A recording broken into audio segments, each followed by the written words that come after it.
जम्बेश्वर भगवान की जय। श्री विष्णु भगवान की जय।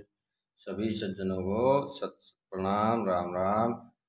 तो कल हमने गुरु महाराज का जो पाठ बनाया, दूसरे शब्द का व्याख्या, अब तीसरे शब्द की व्याख्या सहित शब्द सुनेंगे। बोले श्री गुरु जम्बेश्वर भगवान की जय। ओम मोरे अंगन अलसी तेलन मलियो ना परमल पीसायो जी मत पीवत भोगत बिलसत दिशानाई मापण को आधारू 68 तीर तीरदा भीतर बाहर लोका चारू नानी मोटी जिया जोणी एति सासपुर अंतर सारू बासंदर क्यों एक भणी जजी के पवन पीराणो आला सुका मेले नाही जी जिस कर गुहाणो पापे गुणे भी है नाही रिस कर रिसाणो बोले दोरे लावण हारू भावे जाने मैं जानू न तू सुरनर न तू शंकर न तू रावण राणो काचे पिंड अकाज चलावे महा अधूरत दाणो मोरे छुरी न दारू ना हथियारू सूरज कार को विड़ा नाही ताते का उठावत बारू जिया कंडी बड़ जुआ कहन लोहे की आरू हरिओम विष्णुवे नमो नमः। तो गुरु महाराज की कृपा से व्याख्या सुनते। ओम मोरे अंग न अलसी तेल न मलियो ना परमल पिसायो। हे विदा जी, मेरे शरीर से जो आपको सुगंध आ रही है वह आत्म शक्ति की तथा ब्रह्मचार्य शक्ति की है। मेरे शरीर पर अलसी आदि किसी भी प्रकार का कोई तेल लगाया हुआ नहीं है तथा इत्र आदि सुगंधित पदार्थ भी मेरे शरीर पर नहीं लगाए हुए हैं। जीमत पीवत भोगत विलसत दिशानाई मापन को आधारू भोजन जल तथा उत्तम सैया पलंग चारपाई आदि मानव को वास्तविक सुख परम सुख नहीं दे सकते तथा संसारिक मनुष्यों को जब तक उन्हें परम पिता परमात्मा की पूर्ण शक्ति प्राप्त नहीं होती अन्न जल आदि का पूर्ण सहारा लेना पड़ता है।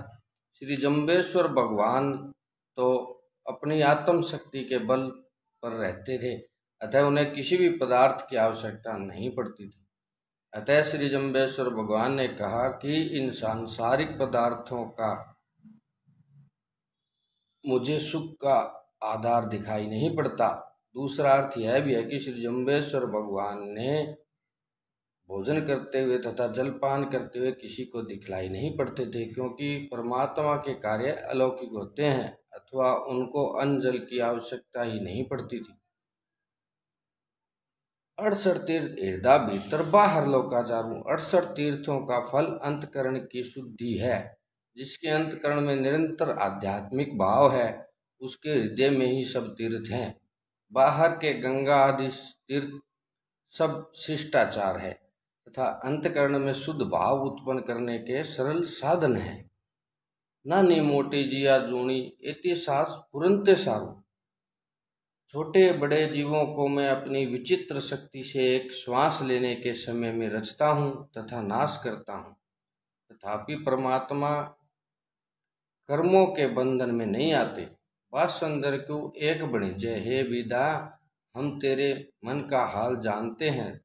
तुझको यह शंका है कि आप ईश्वर के अवतार हैं तो वासंदर यानी कि अग्नि की पूजा क्यों स्वयं करते व मनुष्यों से कराते हो। जी के पौर्ण पिराणों, तुमने यह धारणा कर रखी है कि अग्नि जड़ पदार्थ है और पवन इसके प्राण है। आला सूखा मेले नाही जी दिश करे मुहाणो। यह अग्नि जिस ओर को मुख करके प्रचंड होती है तब सूखे और गीले सब पदार्थ को भस्म कर देती है। पापे गुणे वीहे नाही रीश करे रिसाणो। जिस समय अग्नि पदार्थों में लग जाती है उस समय दोष व पाप से नहीं डरती तथा ज्यों ज्यों अधिक पदार्थ पाती है त्यों त्यों क्रोधित के समान अधिक वेग से फैल जाती है। बहुली दोरे लावण हारू भावे जान में जानू। फिर यह अग्नि ऐसी है कि लगाने वाले के भी भय पैदा कर सकती है। हे विदा, तू इस बात को नहीं जानता है मैं ही इस बात को जानता हूँ, अर्थात तुम्हारी कल्पना असत्य तथा धर्म से रहित है। अग्नि की पूजा से मानव शीघ्र शुद्ध अंतकरण वाला होकर परमात्मा को प्राप्त कर सकता है। हे विदा, यह अग्निदेव जड़ पदार्थ नहीं है, यह चैतन्य पुरुष परमात्मा का मुख है। अतः परमात्मा को अग्निदेव के द्वारा ही पदार्थ अर्पण करने चाहिए। न तू सुरनर, न तू शंकर, न तू रावण राणो। हे विदा, तू जो हमारे प्रति इस प्रकार की शंका व कल्पना करता है सो अनुचित है, तथा इस प्रकार की कल्पना से तुम्हारा कल्याण नहीं होगा, क्योंकि तुम कोई देवता शंकर जी अथवा लंका का राजा रावण नहीं है। अर्थात इन्हें में परमात्मा की कुछ शक्ति है। काचे पिंड आकाश चलावे महाउदर धाणो। हे जिज्ञासु, तू भक्ति ज्ञानहीन कच्चे शरीर वाला होता हुआ भी महाधूर्त नास्तिक के समान बातें करता है। मोरे छुरी न धारू, लोह न सारू ना हथियारू। हे जिज्ञासु, मेरे समीप कोई भी लोहे की धातु का बना हुआ तीक्ष्ण छुरी व तलवार आदि शस्त्र नहीं है। मैं सत्य उपदेश के द्वारा ही करोड़ों मनुष्यों को दुष्ट मार्ग से हटाता हुआ शुभ मार्ग पर लगा रहा हूँ। सूरज का रिपु वीड़ा नहीं। जिस प्रकार सूर्य देव का शत्रु खगोत, एक छोटा जानवर जिसके शरीर से रात में प्रकाश होता है, उसे जुगनू व अगिया भी कहते हैं, आगिया नहीं हो सकता, इसी प्रकार संसारिक जीव मेरे शत्रु नहीं हो सकते। ताते कहा उठावत बारू, तुम तो अज्ञान के कारण अहंकार के वशीभूत होकर अनेक प्रकार के शस्त्र तथा पाप को उठाए फिरते हो। इसमें कोई लाभ नहीं, बल्कि आत्मा की अधोगति ही होगी। अतः भार उठाकर क्यों फिरते हो? जी आकंडी बड़ जू आका ने लोहे की आरू। कुछ अधार्मिक लोग डंडे के आगे लोहे की आर छोटी कील लगाकर उससे बैलों को हाँकते हैं, सो धर्म विरुद्ध काम है। केवल डंडे से बैलों को हाँकना दोषयुक्त नहीं है। कील बैलों के लगने से उनके खून आ जाता है तथा बैलों के खून को देखने से मनुष्य को पाप लगता है।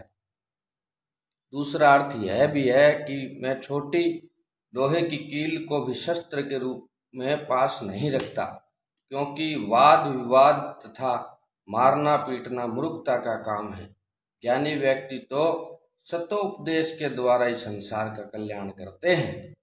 बोले श्री गुरु लंबेश्वर भगवान की जय।